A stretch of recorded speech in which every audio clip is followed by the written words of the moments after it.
Então, olha que interessante, né? O Bert, quando ele começa esse parágrafo, ele começa a falar das dinâmicas que estão por trás da maioria das doenças, acidentes, tragédias. E se a gente for pensar, quando a gente pensa, né, em constelar algum tema, é mais ou menos isso que a gente quer identificar, né? E quando a gente fala assim, tem a lealdade sistêmica, o amor cego, tudo isso, né? A necessidade de pertencer àquele campo, àquele grupo. Mas entender como que essa dinâmica atua, ela faz muita diferença, porque no fim das contas, o que a gente observa são exatamente essas dinâmicas, né, enquanto constelador. A gente observa justamente no movimento dos representantes essas dinâmicas. Então, quando, por exemplo, eu estudo lá padrões ligados a relacionamento, padrões ligados a empresas, padrões ligados à saúde, enfim. Mas o que de fato vai me ajudar como profissional a ajudar o meu cliente é entender as dinâmicas. Porque uma mesma dinâmica pode estar relacionado com várias temáticas. Já perceberam isso? Então, isso é muito importante. Então, por exemplo, ele vai começar a falar de algumas dinâmicas, né? Aqui nesse subtítulo. E vocês vão perceber que, na verdade, apesar de serem dinâmicas que ele está ligando a doenças, elas podem estar relacionadas a muitas coisas. E isso é legal. Por isso que quando a gente vai para um trabalho de constelação, nós, enquanto facilitadores, né, do processo, a gente precisa realmente estar completamente aberto, né, para o campo, no sentido de deixar de lado tudo que a gente viu, que a gente aprendeu em termos de isso significa aquilo, sabe? Porque a gente vai se concentrar no quê? Nas dinâmicas principais, que não são muitas no fim das contas, né? Então vamos ler juntos aqui. Então eu vou lendo e vou parando da mesma forma como a gente fez das outras vezes, tá? Então ele começa ali falando felicidade dual. E ele traz um poeminha, né? Que o Bert gosta muito de poema. Então ele fala: a felicidade procurada pelo eu nos escapa facilmente. Crescemos quando ela se vai. A felicidade da alma chega e permanece e cresce conosco. Né? Então aqui ele está falando do quê? Ele está falando o que significa a felicidade procurada pelo eu.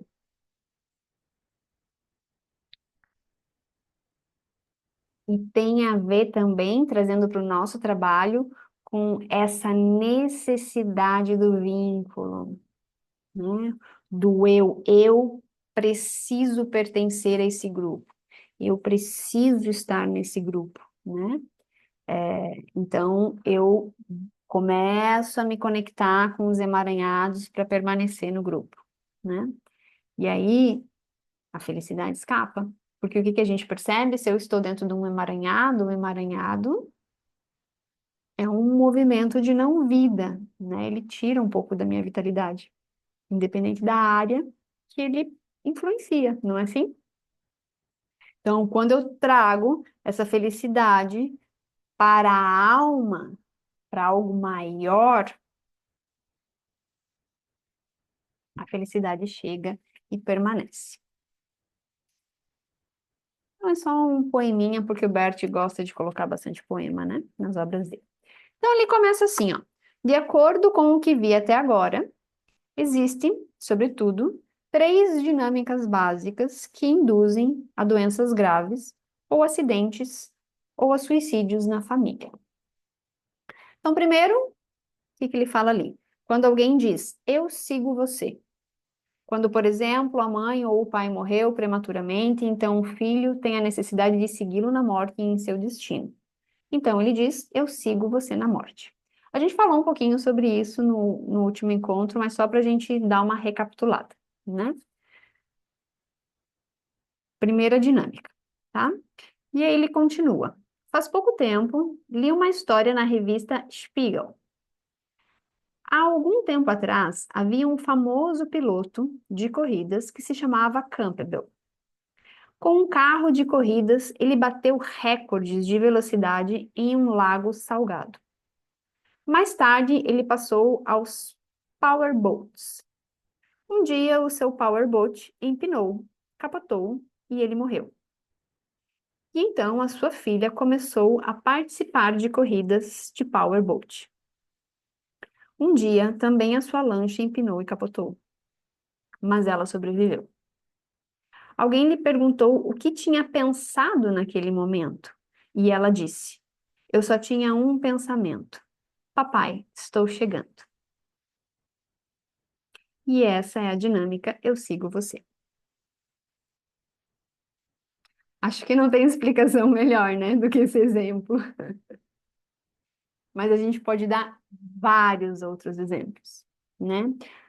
No último encontro nós falamos muito da mãe da mulher, né, de uma mulher que perde a sua própria mãe cedo, né? Ela se torna órfã muito cedo e depois essa criança, né, com essa carência desse contato, desse vínculo maternal, começa a ficar doente. Lembram que a gente falou bastante sobre isso, né? Começa a ficar doente, então a gente consegue ver assim crianças que vão adoecendo, né? Numa tentativa de talvez numa primeira dinâmica, porque tem desdobramentos dessa dinâmica, né? Numa primeira dinâmica mais primária, seguir o genitor na morte. Geralmente vocês vão perceber que a dinâmica eu sigo você está muito ligado com um dos genitores. Talvez eu não lembro se eu já falei sobre isso aqui no último encontro, tá, gente? Porque foi workshop com o Stephen de doenças, logo em seguida foi o módulo da formação básica de doenças, a gente fez o encontro de doenças, então pode ser que eu dê uma misturada aqui, vocês me corrigem, tá? Se eu já falei alguma coisa. Mas assim, via de regra, a gente observa que o eu sigo você está muito ligado com esse lugar do filho, né, daquele que está chegando depois no sistema, seguir um dos genitores que morreu de alguma forma. Pode ser uma morte trágica, pode ser uma morte precoce, um acidente, sabe? É diferente de, por exemplo, esse pai ter, ou essa mãe, né, ter vivido bastante tempo e ter morrido na sua velhice, alguma coisa assim. Senão a gente vai pensar, mas então sempre que um pai e uma mãe morrem, não, não. Geralmente tem a ver com essas mortes, assim, sabe?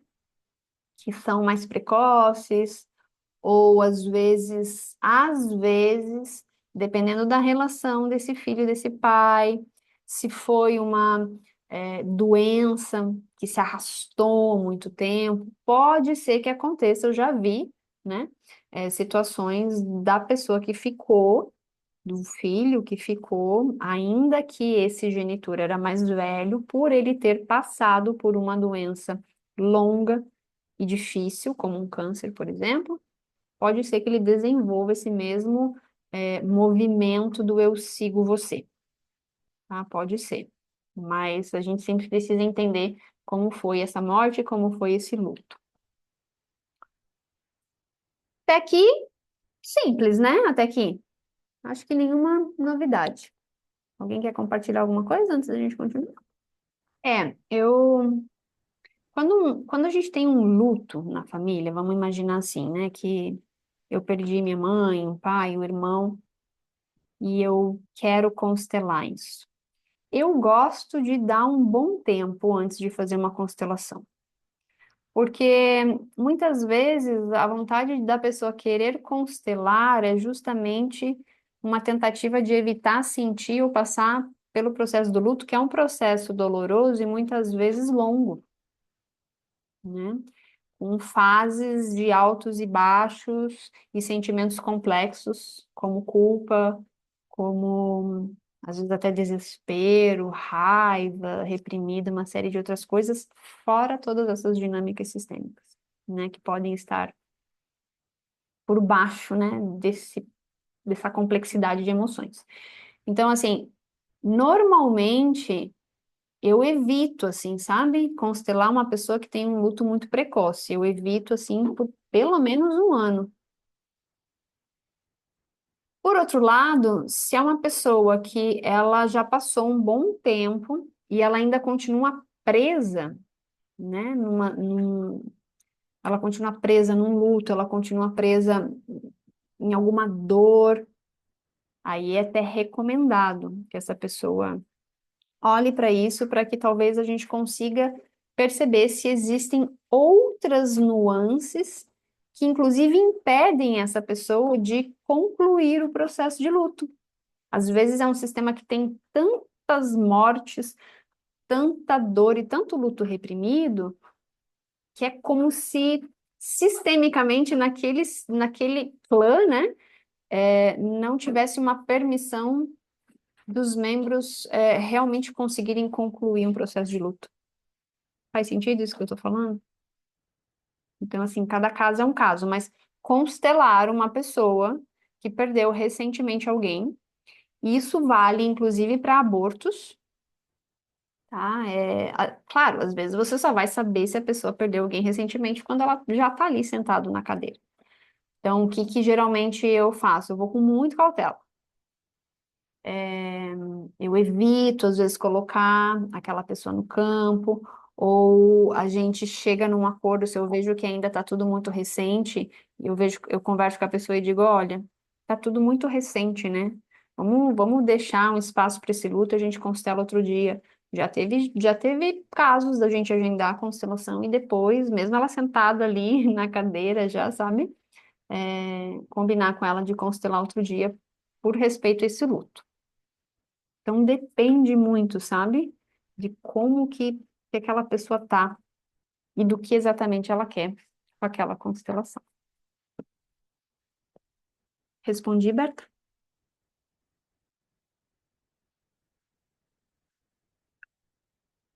Bom, então vamos continuar aqui, né? Ele continua, então, dizendo assim: assim, quando tal criança torna-se adulta e tem os próprios filhos, e esses filhos notam que o pai ou a mãe tem a necessidade de seguir alguém na morte, a criança diz: melhor eu do que você, eu faço por você. E essa é a segunda dinâmica que induz a doenças graves, acidentes ou a suicídio.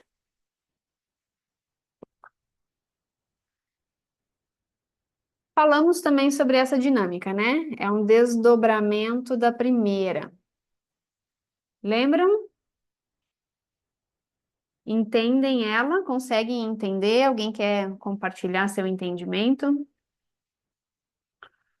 E a terceira dinâmica, seguindo aqui o livro, a terceira dinâmica é a expiação de uma culpa, seja de uma culpa pessoal, em substituição pela culpa de outro, por exemplo, dos pais. A terceira dinâmica é a expiação de uma culpa, seja uma culpa pessoal ou em substituição pela culpa do outro, por exemplo, dos pais.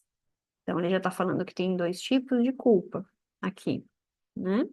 No caso da expiação, atua a ideia de que através do próprio sofrimento pode-se evitar um outro sofrimento.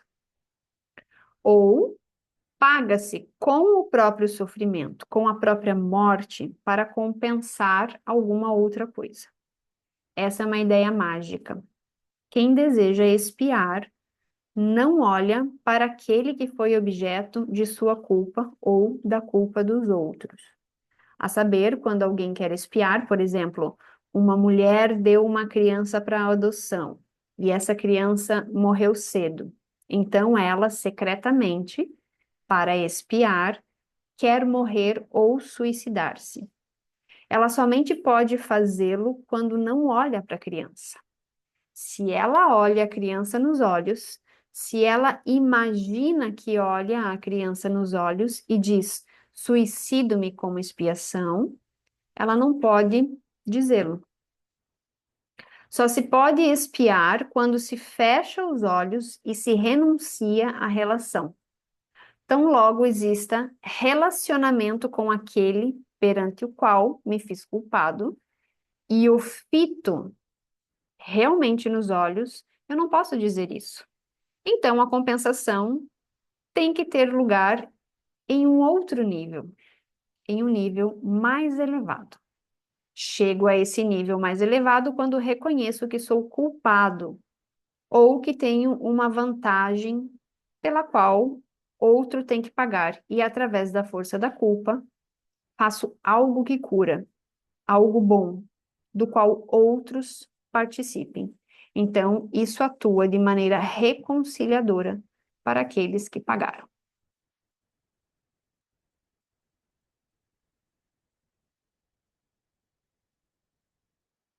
Sim, também, porque aqui ele está falando de culpa pessoal, que daí poderia entrar essa situação, e a culpa em substituição pela culpa do outro. E é quase impossível você saber, sem constelar, sabe? Mas que, via de regra, é algo assim que a gente observa muito nas constelações, né? Quando alguém comete algo contra o outro, dar e tomar, né? Porque a gente tem que sempre pensar nas ordens do amor, né? Então, eu causei um dano, eu dei algo negativo, né? Causar um dano, dar e tomar no negativo. E aí, ou eu ou alguém vai ter que compensar isso. O ideal seria o quê? Uma compensação adulta, que eu chamo, né? Mas o que geralmente a gente observa, que daí é o que gera uma dinâmica, é que não é uma compensação adulta. É o que o Bert fala aqui, ó, paga-se com o próprio sofrimento. Por isso aquela famosa frase clichê do Bert, né? Sofrimento compartilhado, sofrimento dobrado, né? É uma frase aí clichê. Por quê? Porque na verdade não cura, né? E essa dinâmica de expiação de culpa, ela é bem importante, tá? Então, vamos ver o que vocês não entenderam para a gente esmiuçar. É. Quando ele dá esse exemplo de olhar nos olhos, eu acho que é bem o que acontece na vida real, sabe? Então, imagina assim, você tá com um problema com alguém.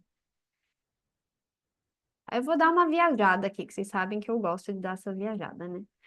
Vamos pensar assim, fazer uma digressão, voltar um pouquinho. Hoje a rede social, a internet como um todo, não é um lugar onde você coloca o teu melhor ou o teu pior para fora. Vamos pensar aí nos comentários que às vezes a gente coloca, né, em alguns conteúdos de outras pessoas. Então, vamos pensar em comentários bem maldosos. Se aquela pessoa tivesse frente a frente com a pessoa que postou algo e olhasse nos olhos, será que ela conseguiria dizer tudo aquilo que ela escreveu? Pensem em vocês mesmos. Né? Será? Não conseguiria. Porque quando você está diante de uma pessoa e olha nos olhos, não tem como. Você se conecta com outra coisa de outro lugar. Ah, mas ela não vai conseguir porque daí ela tem vergonha, ela tem medo. Não, pode ser, num nível superficial pode ser, mas porque aí eu enxergo o outro.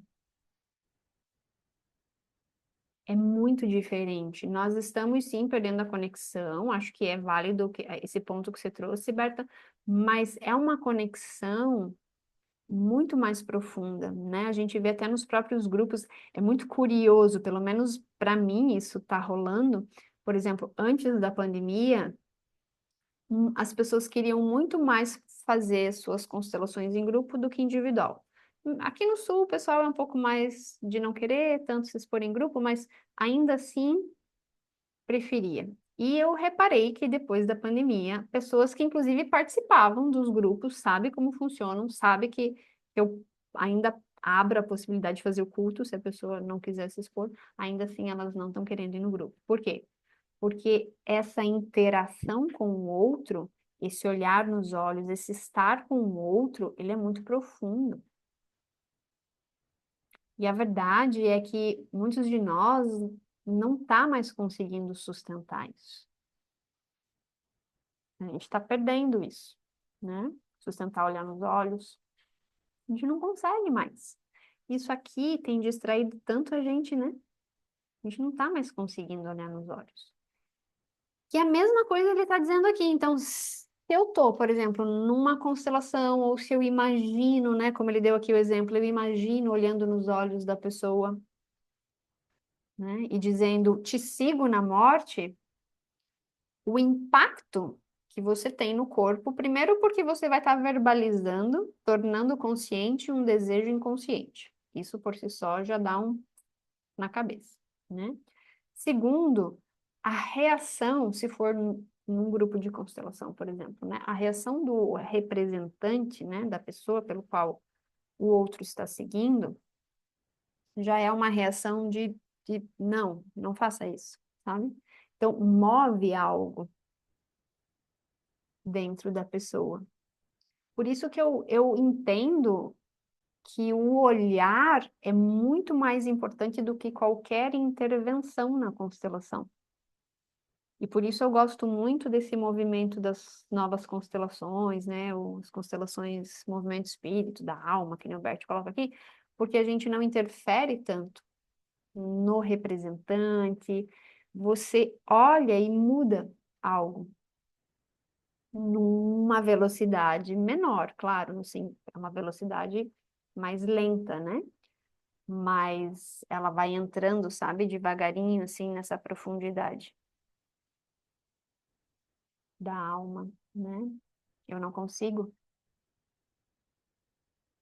né? Imagina assim, eu tô lá com meu pai acamado no hospital e eu digo, papai, deixa que eu morro no teu lugar antes eu do que você. Experimenta falar em voz alta enquanto teu pai ainda tá vivo ou tua mãe tá viva acamada para ver a reação desse pai e dessa mãe.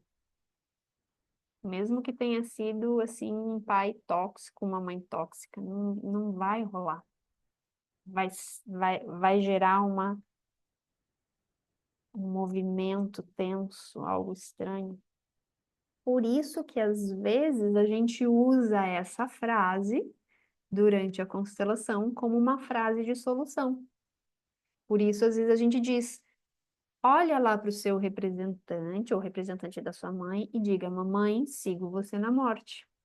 E a pessoa, né? É, porque verbalizar isso num set terapêutico, né? Que é ali a constelação, um lugar seguro, já traz esse impacto na alma. Não há uma necessidade de você falar muitas frases, mas quando a frase condiz com a dinâmica, né, esclarecendo a dinâmica, tem um efeito.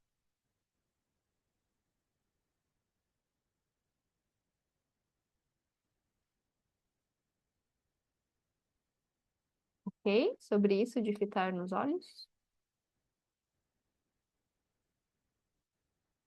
Bom, vamos continuar então? Então ele segue ali. Alguns falam aqui de psicossomática sistêmica, como se a atenção estivesse dirigida para as doenças. Mas eu não me oriento pelas doenças, nem tampouco se alguém será curado ou não. Trabalho com o sistema. Olho se em uma família atuam forças que fazem adoecer. Trago-as à luz. Ou, dizendo de maneira mais drástica, olho se há pessoas que fazem adoecer porque não são dignificadas. Trago-as de volta à família. Quando entram, atuam curando. Para mim, já não é importante o que resulta com relação à doença. Trabalho somente nessa área sistêmica.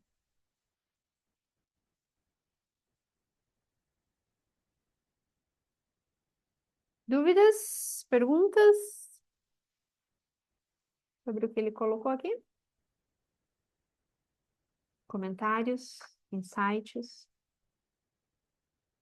O que ele quer dizer quando diz assim, de maneira mais drástica, olho-se a pessoas que fazem adoecer porque não são dignificadas.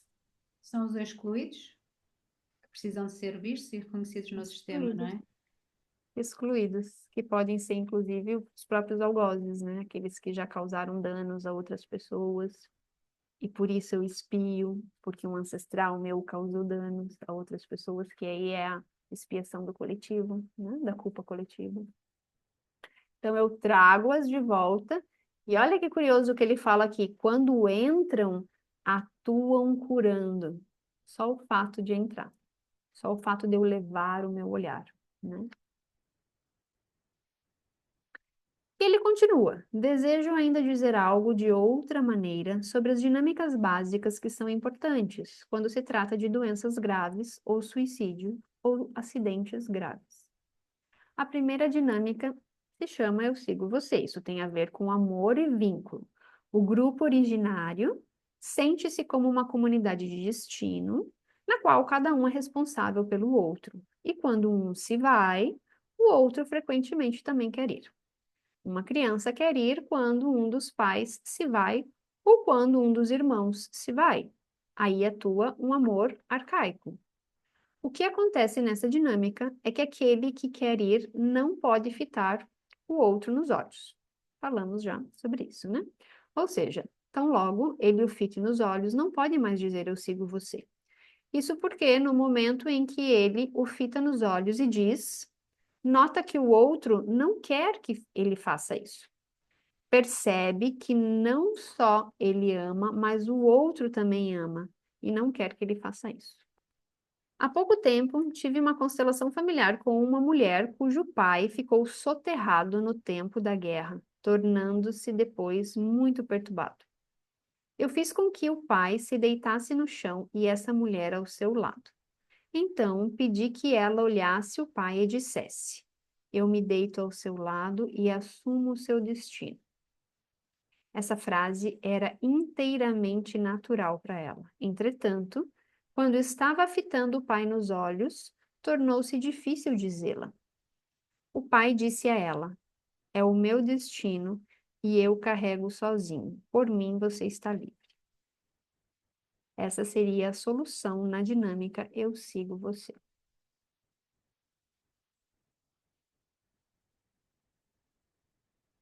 Então, qual que basicamente é a solução para a dinâmica do Eu Sigo Você?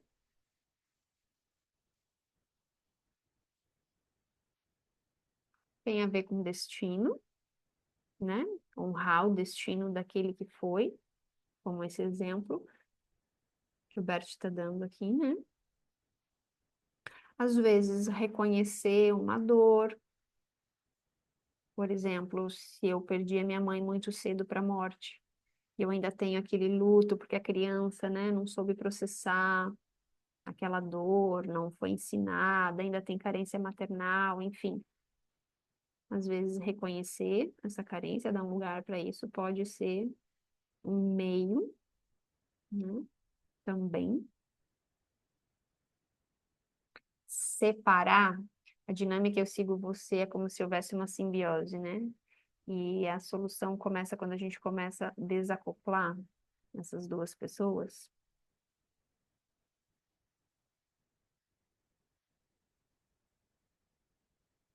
Bom, ele segue aqui, né? Quando um dos pais sente essa dinâmica, eu sigo você e quer segui-la, uma criança diz, melhor eu do que você, eu o faço no seu lugar. Essa é a segunda dinâmica, como ele já tinha falado anteriormente. Quando uma criança, por exemplo, diz isso, fitando a mãe nos olhos, de repente a mãe cresce e diz não. A criança tampouco é capaz de dizer essa frase, né? Então, a mesma coisa que vale para uma dinâmica, vale para outra. Aqui a solução mais simples foi trazer à constelação a pessoa que a mãe desejava seguir, sua irmã gêmea falecida.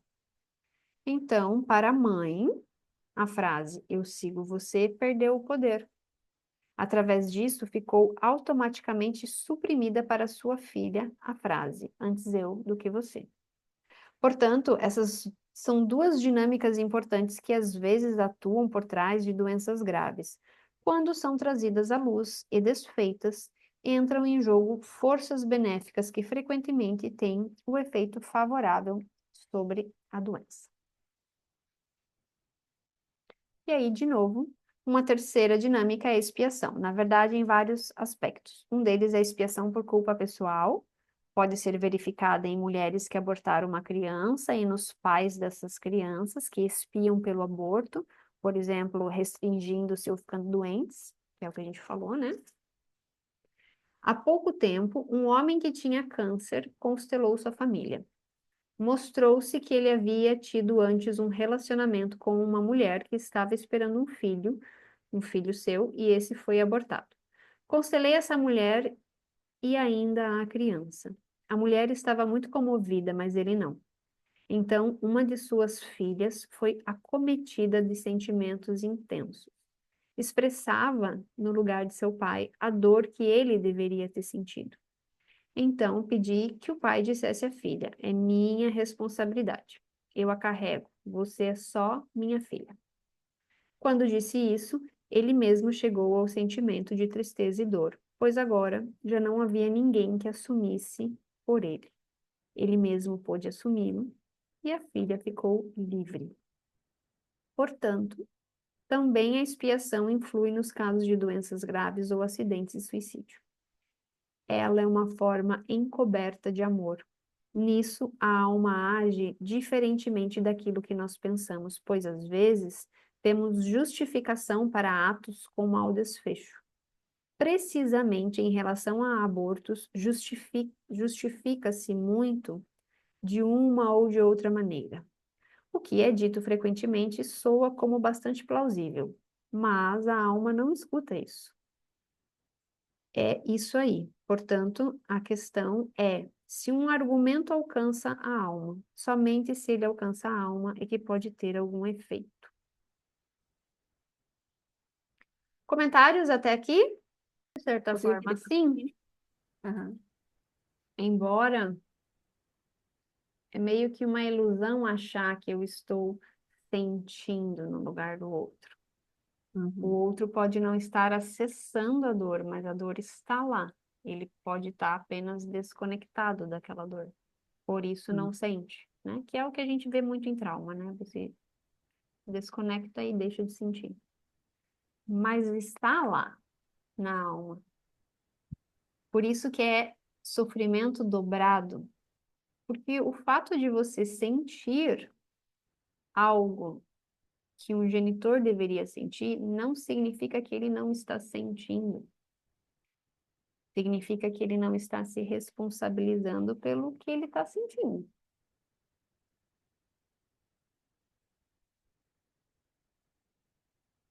E aí, facilmente, a gente pode engatar outras dinâmicas, inclusive, né? Porque quando eu entro numa dinâmica do eu faço por você, eu posso, sem querer, sair do meu lugar de filha, agora falando de hierarquia, e Isso que eu ia dizer agora. entrar no que eu chamo de parentificação, que é eu vou substituir os pais do meu pai ou da minha mãe. E aí eu vou cuidar dele, salvar ele, porque não é só uma dinâmica, né? Por isso que é um emaranhado, porque são muitas coisas que atuam. Mas claro, Ai, como a gente está fazendo um estudo linear, a gente estuda separadamente, mas a verdade é que na vida real é isso aqui, né? É uma série de coisas. E assim, gente, não é tão simples. De verdade, eu acho, dentro da minha experiência pessoal e profissional, que essa parte das doenças, falando só a nível sistêmico, sem entrar em outras considerações de aprendizado de alma, blá, blá, blá, já é complexo o suficiente. Porque a verdade é que nós estamos aprendendo o que é esse amor maduro, o que é um amor que traz meio que uma solidão, né? Na verdade. É difícil eu ficar perto de uma pessoa que está muito doente e sustentar uma saúde. Ou é difícil você estar perto de uma pessoa que você ama, saber que ela está doente ou que ela tem esse desejo de morte na alma dela e não faz nada ou se maltrata. É muito difícil você não entrar nesse eu faço por você. Não? É, exige muito da gente. Por isso que é aos pouquinhos, né? A gente precisa aos pouquinhos se dar conta. Mas claro que, na medida que eu consigo olhar para esse meu genitor, perceber que tem outras forças que atuam, tem o destino dele, tem o amor dele por aqueles que vieram antes, o aprendizado da alma dele. Pode ser que eu consiga olhar, né? E dizer isso é seu de carregar e não meu. Porque aqui ele está dando esse exemplo, inclusive, de quando ele mexe, né, nos representantes e tal. Mas, por exemplo, nas novas constelações que a gente não fala, não pede para os representantes falar, eu poderia pedir para o cliente, né, dizer, ó, é sua responsabilidade, pai, sentir, e não minha. Carreguei isso muito tempo por você, né? Achando que dessa forma eu teria você perto de mim. Enfim, a forma como você diz a frase não importa muito. O importante é você trazer a clareza para a dinâmica, né? A frase tem esse objetivo de trazer clareza para a dinâmica do eu sigo você, ou antes eu do que você, enfim, né? Então, quando eu digo você dá conta, você carrega, você olha e eu permaneço viva, pode ser que isso tenha uma influência na alma, né? Porque é o que ele fala ali, ó. Eu posso justificar o porquê que eu fiz vários abortos. Ah, eu abortei porque eu fui estuprada, eu abortei porque eu não quero ser mãe agora e foda-se o resto. Tudo bem, é uma justificativa plausível, né? Como ele coloca ali. Porém, a alma não escuta isso. Para a alma não existe isso. De alguma forma vai ter algum tipo de expiação. Então, a questão aqui é esse argumento alcança a alma ou não, né? Que é o que ele coloca ali naquele capítulo. Então, eu encontrar a frase certa é encontrar o argumento certo que vai tocar na alma da pessoa. E ela vai escolher se desconectar da dinâmica e seguir adiante. Essa arte é difícil de dominar. Não é simples. Porque às vezes, mesmo encontrando a frase certa, mesmo encontrando a dinâmica certa que está por trás, ainda assim o amor cego pode vencer.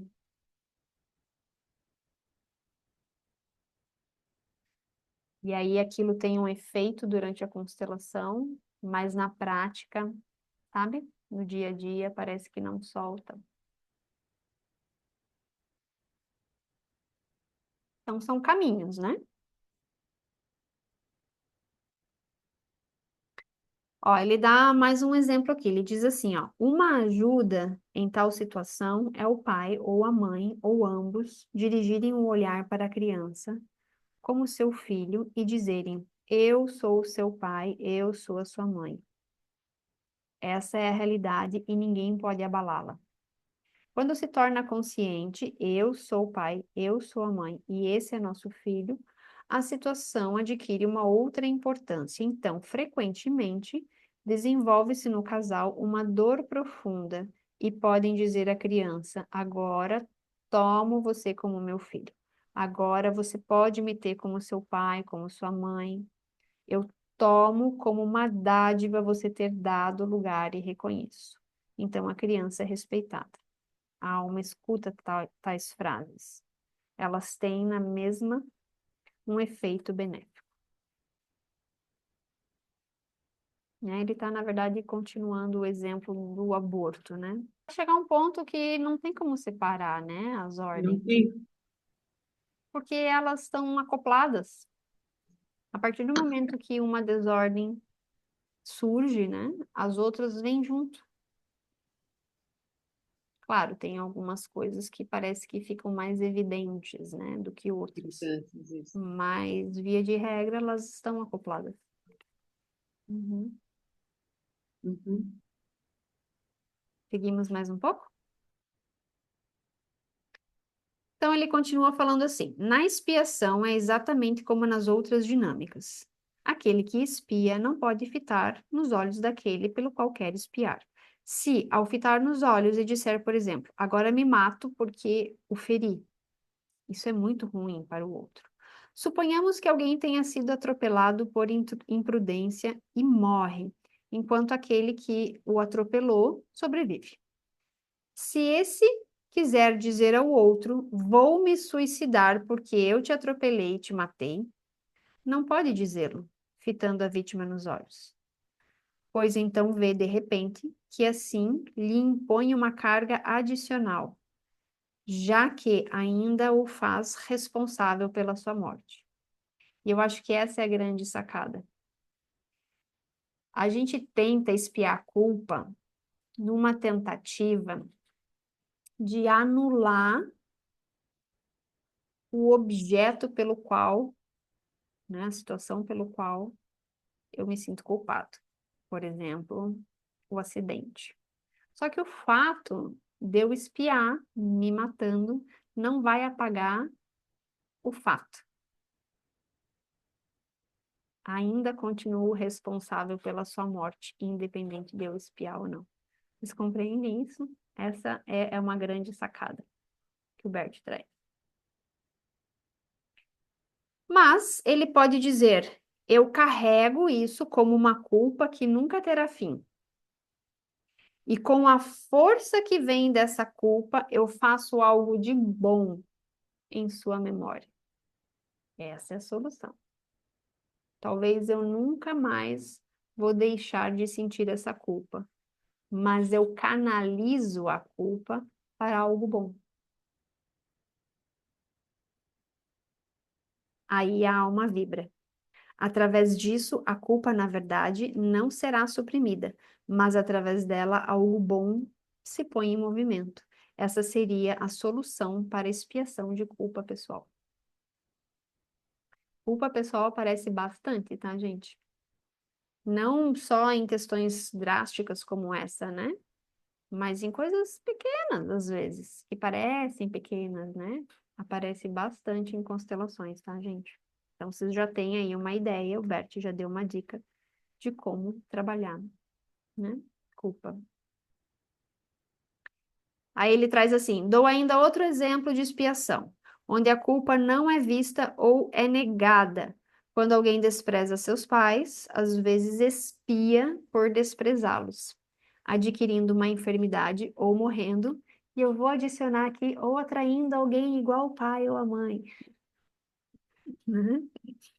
No caso do câncer, pode-se ver algumas vezes que os enfermos dizem em seu íntimo para a mãe: prefiro morrer do que honrá-la.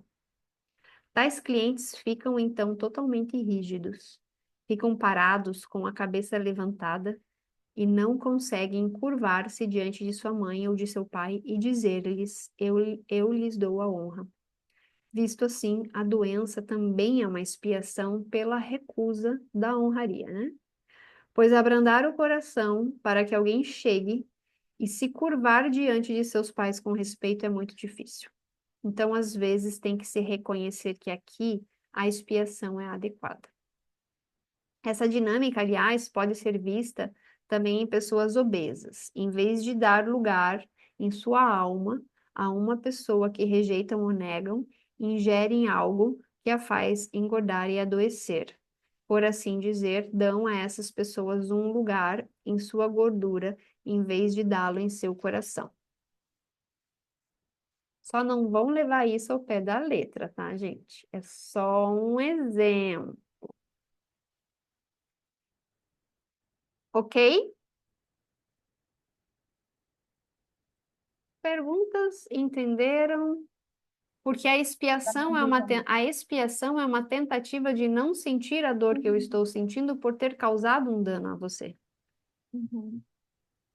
né? Quando a gente fala de expiação pessoal como uma dinâmica sistêmica, tem muito esse pano de fundo, né? Eu não aguento sentir a culpa por ter te causado um dano, então inconscientemente, ou às vezes até conscientemente, eu começo a desenvolver coisas para me punir. Pode ser doenças, pode ser relacionamentos tóxicos, pode ser qualquer coisa que me traga sofrimento, né? Mas isso não ajuda, por quê? Porque a culpa ainda vai continuar, o sentimento de desconforto por ter te causado dano ainda vai continuar em mim, e além disso, eu ainda vou ter um sofrimento a mais pelas outras coisas, né? Então, isso é a expiação que o Bert fala nas obras. O que ele traz de solução é: o ideal seria eu fazer uma compensação, obviamente, num lugar mais adulto, onde eu sei que talvez essa culpa, esse desconforto de ter causado danos a alguém nunca vá sumir. Mas essa força, porque é uma força, né? A gente sente isso dentro da gente. Tem um conjunto de sensações junto com o sentimento. Eu canalizo para algo bom. Por exemplo,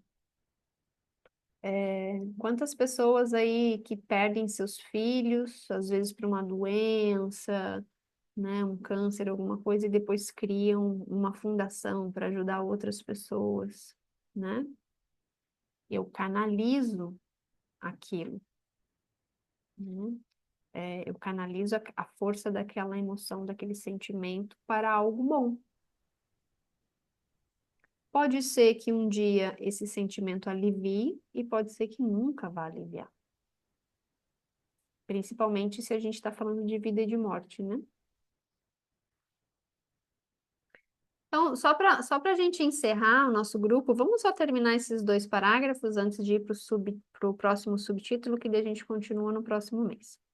Então, ele continua assim: quando se olha para famílias, pode-se ver que a maioria de suas dificuldades e doenças graves são condicionadas através do amor, a partir da tentativa secreta de salvar os outros com o amor ou a eles vincular-se.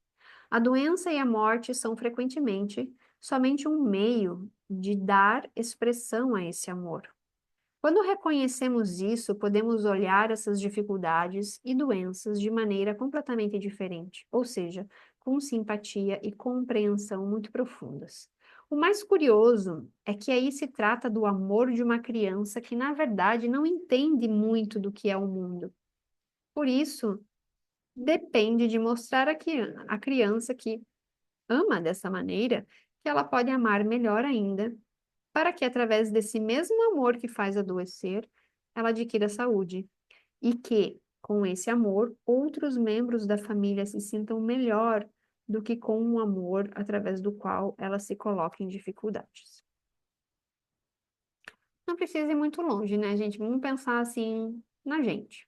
Eu acredito que todos nós aqui que estamos reunidos temos essa vontade de ajudar os outros, até por isso escolhemos esse caminho, né, da terapia e tal. Legal. Se eu não estou bem, eu não vou estar, sabe, na minha força, na minha vitalidade, assim, completa para ajudar o outro. Então, essa força que me adoece, ela pode ser direcionada para eu fazer algo de bom. Então, tem algo na minha família muito difícil e eu não consigo ajudá-los. Eu acabo direcionando para outras pessoas. E aí tem a ver com as ordens da ajuda e tudo aquilo, né? Causei um dano para um terceiro. Não posso mais ajudá-lo porque esse terceiro morreu. Eu posso ajudar outras pessoas, por exemplo. Às vezes, quando vem assim, quando surge numa constelação, uma dinâmica forte de expiação, um dos exercícios sistêmicos assim que eu dou para a pessoa é pensar numa forma de expiar, de compensar aquilo conscientemente, dando o tempo da pessoa no trabalho voluntário, dando dinheiro, enfim, aquilo que para ela fizer sentido, sabe? Para que conscientemente ela faça essa expiação até sentir que a balança zerou. Geralmente é um movimento interessante e a pessoa deixa de entrar naquele processo de autossabotagem, sabe? Faz sentido isso para vocês? Como é que chega?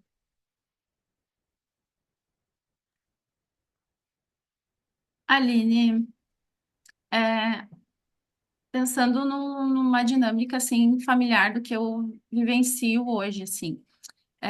Eu tenho o meu irmão mais velho, né? Nós somos 5 irmãos. O mais velho, ele fez uma tentativa de suicídio e ele sobreviveu. E Uhum, aí ele ficou num processo de reabilitação e aí depois ele faleceu de câncer. Ele ficou 1 ano nesse processo do câncer, né? E a minha mãe, assim, ela parou a vida dela para cuidar dele.